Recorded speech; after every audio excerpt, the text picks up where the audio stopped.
ఒంట్లో రక్తం తక్కువగా ఉన్నవాళ్ళు, వర్కౌట్స్, ఎక్సర్సైజులు చేసేవాళ్ళు, ఆపరేషన్స్, గాయాల నుంచి కోలుకుంటున్న వాళ్ళు, జ్ఞాపక శక్తిని పెంచి, కొలెస్ట్రాల్‌ని తగ్గించి, మొత్తం బాడీ మెటబాలిజంను మెరుగుపరిచే ఈ జ్యూస్ ఎదిగే పిల్లలతో పాటు అందరూ తాగాల్సిందే. దీనికోసం మిక్సీ జార్‌లోకి 1 కప్పు కీరా దోస ముక్కలు, 1 కప్పు క్యారెట్ ముక్కలు, 1 కప్పు బీట్రూట్ ముక్కలు, గట్ హెల్త్‌ని పెంచే చిన్న అల్లం ముక్క, 1 టమాటో ముక్కలు, జుట్టు నుంచి కాలిగోళ్ళ వరకు అన్నిటికీ మేలు చేసే 2 ఉసిరికాయల ముక్కలు, కాస్త పుదీనా, కొద్దిగా కరివేపాకు వేసి, మొదట కాస్త నీళ్లు వేసి మెత్తగా గ్రైండ్ చేసి, తర్వాత ఒక గ్లాసు నీళ్లు పోసుకొని మెత్తగా గ్రైండ్ చేసుకోవాలి. ఇప్పుడు వడపోసుకోవాలి. వడకట్టగా మిగిలిన పిప్పిని పడేయకుండా ఎండబెట్టి జల్లించి, సున్నిపిండిలో గానీ, ఫేస్ ప్యాక్‌లో గానీ కలుపుకోవాలి.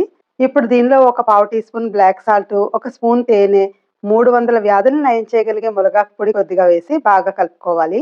షుగర్ ఉన్నవాళ్ళు బీట్రూట్, క్యారెట్, హనీ బదులు బీరకాయ, ఆనపకాయ, గుమ్మడి ముక్కలు వేసుకుంటే మంచిది. తాగే ముందు నిమ్మరసం వేసుకొని తాగేయడమే. Thank you for watching.